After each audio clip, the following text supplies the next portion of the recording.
Thalassaemia সচেতনতা ও প্রতিরোধে Santiniketan medical college ও হাসপাতালের সাথে একযোগে কাজ করার উপর জোর দিলেন মুম্বাইয়ের কোকিলাবেন ধীরুভাই আম্বানি হাসপাতাল ও মেডিকেল রিসার্চ ইনস্টিটিউটের প্রখ্যাত চিকিৎসক ডক্টর শান্তনু সেন। আজ রবিবার কোকিলাবেন ধীরুভাই আম্বানি হাসপাতাল ও মেডিকেল রিসার্চ ইনস্টিটিউটের সঙ্গে যৌথ উদ্যোগে থ্যালাসেমিয়া চিকিৎসায় এক নতুন দিগন্তের সূচনা করা হবে। সেই অনুষ্ঠানে যোগ দিতেই এসেছেন ডক্টর শান্তনু সেন। ডক্টর সেন তার ভাষণে শান্তিনিকেতন মেডিকেল কলেজ ও হাসপাতালের আন্তর্জাতিক মানের পরিকাঠামো এবং পরিবেশের ভূয়সী প্রশংসা করেন।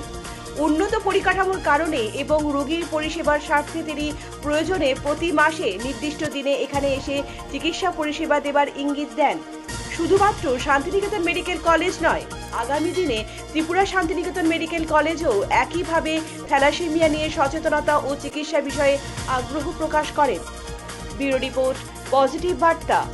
আমরা এখানে একটা ফ্রি এইচএলএ ক্যাম্প করছি, যেখানে যেসব বাচ্চা যাদের thalassaemia, sickle cell disease, aplastic anaemia আছে, তাদের এখানে এইচএলএ টেস্ট করে দেখব। তাদের ভেতর যদি ম্যাচ হয়, চিকিৎসাটাও আমরা 100% ম্যাচ পেশেন্টদের সম্পূর্ণ ফ্রি করব। আমাদের সমস্ত পার্টনাররা একসাথে এখানে করছে, DKMS India, Coal India, ministry of health family welfare, Thalassemics India, পাটুর, যার মাধ্যমে এটা আমরা বোলপুর শান্তিনিকেতনের মানুষের জন্য সম্পূর্ণভাবে ফ্রিতে নিয়ে আসতে পেরেছি।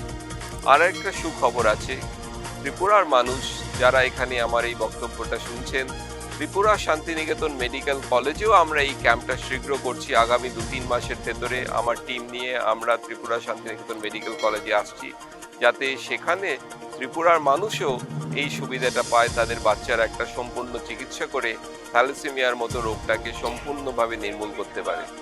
আমাদের স্বপ্ন, ভারতবর্ষে থ্যালাসেমিয়া রোগী থাকবে না। আমরা একটা থ্যালাসেমিয়া মুক্ত ভারতকে দেখতে পারবো আমাদের এই জীবনে। নমস্কার। আপনারা দেখছেন পজিটিভ বার্তা platform. Think positive, be positive.